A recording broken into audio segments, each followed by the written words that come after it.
दोस्तों आज हम बात करेंगे प्रधान को किस तरह के काम करने चाहिए और काम करने के साथ साथ ग्राम पंचायतों में किस तरह की सावधानियां बरतनी चाहिए। दोस्तों काम और सावधानियां ये दोनों एक दूसरे के पूरक है। हालांकि माना अब वो गांव पुराना गांव नहीं रहा, यहाँ भी लोग समझने लगे हैं और प्रधान के सामने ढेर चुनौतियां खड़ी हो जाती हैं। एक तरह से माने कि अभी एक कंपटीशन का दौर है, यहाँ भी अब ऐसे ढेर सारे कंपटीशन हो चुके हैं, प्रधान के सामने एक बड़ी बड़ी चुनौतियां होती जाती हैं। तो यहाँ पे सबसे पहली बात हम करेंगे बैठक की। ग्राम पंचायतों में दोस्तों बैठक होना बहुत इंपॉर्टेंट है, क्योंकि प्रधान जब भी समितियों के साथ में बैठक करेगा, ग्राम पंचायत की खुली बैठक करेगा, ग्राम सभा की बैठक कराएगा और बैठकों में जो काम सामने आएंगे उनको प्रायोरिटी पे लेगा और उसके साथ साथ उनको कार्रवाई रजिस्टर पे नोट कर। दोस्तों कार्रवाई रजिस्टर की कॉपी जो होती है ये ग्राम पंचायत के लिए, स्पेशली प्रधान के लिए एक पावरफुल चीज़ होती है। दोस्तों हम लोग अक्सर जानते हैं कार्रवाई को बहुत ज़्यादा वैल्यू नहीं देते हैं, लेकिन कार्रवाई ही एक तरह से माने तो मूल अभिलेख होता है उस सारे कामों का।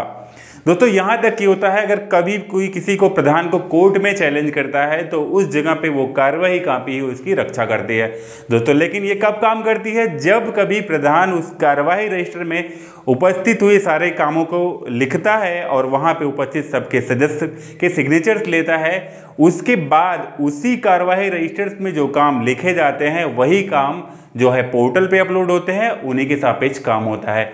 तो ऐसे में प्रधान हमेशा सेफ रहता है और इस तरह से वो एक लीगल काम करता है। तो इसके बाद अगली बात हम करें दस्तावेजीकरण। तो दस्तावेजीकरण एक बहुत ही इंपॉर्टेंट पॉइंट है, जहां से कि माना गया कि जीपीडीपी में दस्तावेज का काम जो भी है वो सचिव की जिम्मेदारी है। सचिव दस्तावेज की सारे फाइलों की कॉपी बना के रखेगा अपने पास में, लेकिन उसके साथ साथ प्रधान की भी जिम्मेदारी है कि जो भी काम होता है, जो भी फाइलें बनती हैं, उस फाइल की प्रॉपर सारे जो हैं उसके पास भी एक प्रति होनी चाहिए।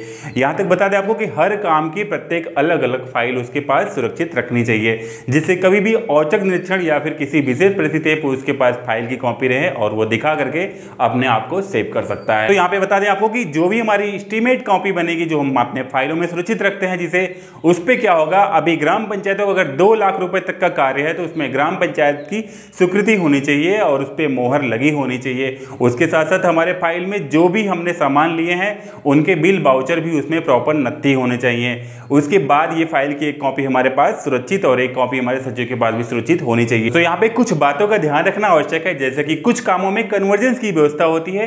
एक कन्वर्जेंस का मतलब होता है कि जैसे किसी काम को हम कराते हैं उसमें मटेरियल्स की लागत को हमारे राज्य वित्त या केंद्रीय वित्त से भुगतान होता है, लेकिन जो मजदूरी होती है वो मनरेगा से कन्वर्ज करके भुगतान किया जाता है इसमें। तो हम ध्यान दें अगर किसी काम पे इस तरह का नियम प्रावधान है तो हम इन कन्वर्जेंस पे विशेष ध्यान दें, इससे क्या होगा, हम आगे हमेशा सेफ रहेंगे। तो अगली हम बात करें, हालांकि पैसा हमें सरकार देती है तो सरकार को हिसाब लेने का भी पूरा अधिकार है, इसलिए प्रत्येक वर्ष हम अपनी फाइलों की ऑडिट कराएं, अपने कामों की ऑडिट कराएं और उसकी रिपोर्ट को सुरक्षित अपने पास में हम जरूर रखें। तो दूसरी बात करें तो यहाँ पे क्या होगा कि जीपीडीपी के अनुसार ही हम अपनी कार्ययोजना को बनाएं। तो ऐसे काम जिसके काम से कई अधिक लोगों को फायदा मिले, मतलब कई वर्गों को या फिर कई समुदाय या कई परिवारों को उस काम का लाभ हो, प्रायोरिटी बेस पे उस काम को पहले करना चाहिए।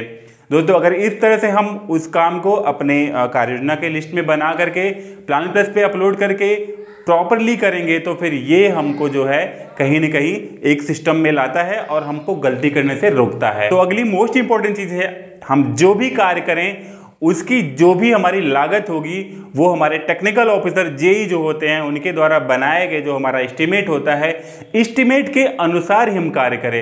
ऐसा नहीं कि एस्टीमेट हमारे बना है 1.5 लाख के और हमने काम कराया 2 लाख का और हमने भुगतान भी कैसे इन किन प्रकार करा लिया, तो वो कहीं ना कहीं गलत होगा। अक्सर कुछ ऐसे फॉल्ट हो जाया करते हैं दोस्तों, इस पे भी ध्यान दें, इससे आप एकदम से पूरी तरह से सेफ रहेंगे। दोस्तों अगली एक विशेष चीज बताया आपको, जैसे कि जल प्रबंधन पे जो हमारे खर्च होते हैं, कभी कभी कुछ शासनादेश भी हमारे पास इस तरह से आते हैं जिन्हें हम निराधार कर देते हैं, ध्यान नहीं देते हैं। कभी कभी जैसे हम कुछ हैंडपंप रिबोर कराते हैं, मरम्मत करवाते हैं, तो उन पे क्या होती है, एक लागत फिक्स आती है। जैसे कि हैंडपंप मरम्मत पे हम 20,000 से कम में, हैंडपंप रिबोर पे हम 36,000 से कम में इस तरह से करवाते हैं। लेकिन क्या होता है, जब हम भुगतान करते हैं तो ये धनराशि कुछ न कुछ ज़्यादा करते हैं तो कहीं ना कहीं इसमें हम फॉल्ट में आ जाते हैं। तो इसको हमको शासनादेश या फिर जो भी गाइडलाइन जियो हमारे पास आए उसको देख करके इन सब कामों को उस ढंग से कराना जरूरी होता है। तो अगली थिंग हम आपको बताएं कि मोस्ट ऑफ क्या होता है, ग्राम पंचायतों में लगातार वही काम रिपीट होते आते हैं।